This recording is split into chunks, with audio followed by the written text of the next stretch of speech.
With Julian on the brown note and a very belated review of Top Gun Maverick, which is possibly the biggest COVID film. It's certainly become the biggest film of the year, but I think it's the highest gross for a film since COVID started. 1.4 billion at the moment. It's actually overtaken Avengers Infinity War. A lot of these films were the highest grossing, or like in the top 2 or 3 when they were released. So it's done just amazing business. It's blown everyone away. So the original was during the early years of Tom Cruise's ascent to movie stardom. Something you thought would last for probably 5 or 10 years, and has instead lasted probably 35 years, where he is still in that same pocket. Tom Cruise, he came on the scene with Risky Business and Top Gun at the start. But in the 90s, he tried to he can be a really, really good actor. In the 90s, he started doing all this stuff like Born on the 4th of July and the astonishing performance in Magnolia, and obviously trying to win an Oscar and be taken seriously. And they just wouldn't give it to him. If you can't win an Oscar, a Best Supporting Actor Oscar for your performance in Magnolia, one of the great performances I think of all time, they just won't give him one. So he sort of went away and retreated back into what he knew, which was blockbusters. And at the start, the Mission Impossible franchise wasn't so great. But that, like the Fast and the Furious franchise, really came of age and became this absolutely humongously state-of-the-art, brilliant series for Fast and the Furious for 5, 6, 7, and then tapering off a bit. But the Mission Impossible ones really haven't. And I think the latest Mission Impossible has been hit by COVID, and it's been 4 years in the making already. So Top Gun, when it came out, was one of the most iconic 80s films ever. You see the name Don Simpson and Jerry Bruckheimer, producers, come up on the screen, and those F-14 Tomcats. And it was a really crap film. I'm sorry, it's a very iconic film, a very memorable film. It makes great use of, big screen, big sound system, hearing those jets piling on. It had one of the great soundtracks of the 80s. But it's just a crap film. It's got no story at all.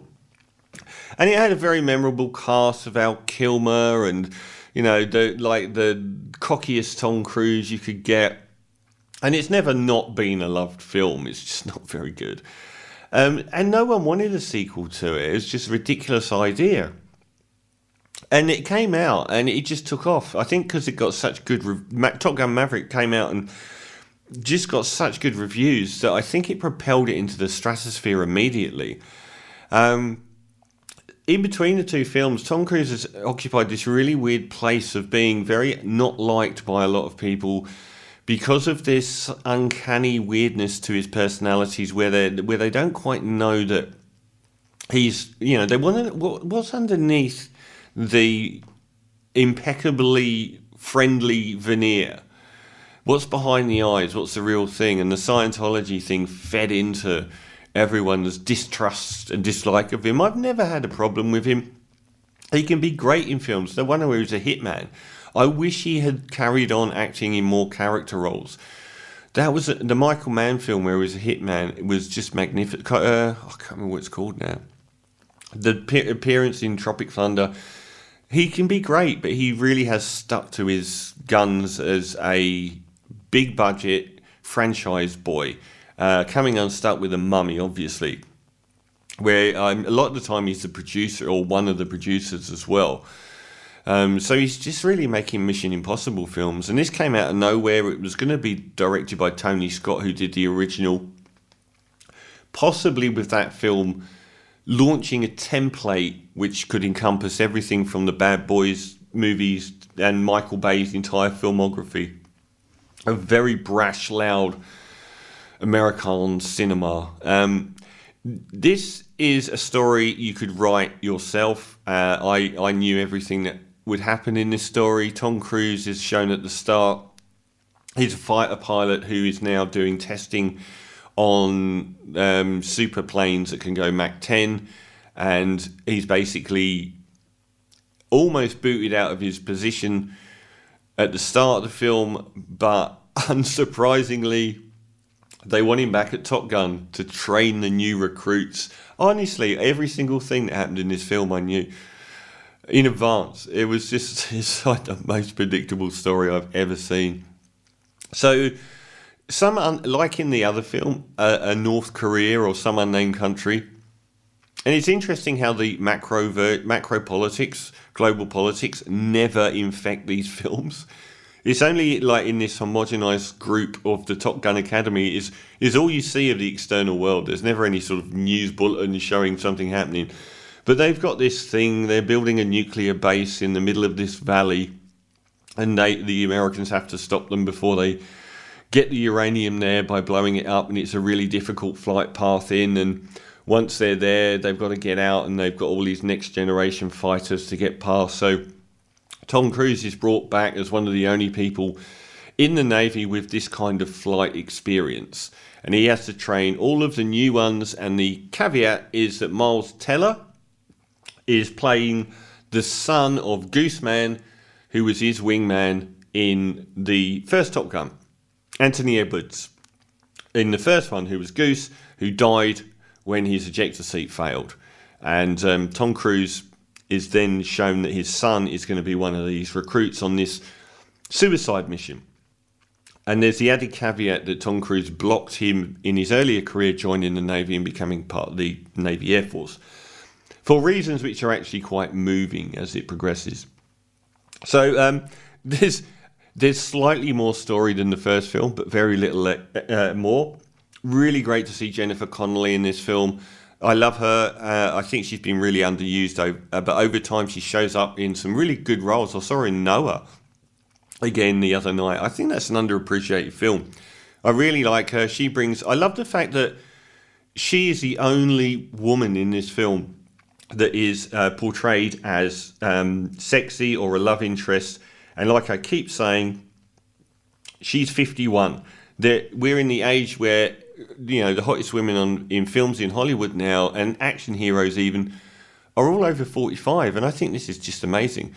So she turns up in a really warm performance. I thought she brought a lot to the film. Is it any good? It is. It is really good. It's such a slight story. And once you move away from Tom Cruise is the film, and Tom Cruise has never been this almost humble and likeable in films. It's the most likeable Tom Cruise I think I've seen. He is quite humble, and I love the fact that he has this text relationship with Val Kilmer.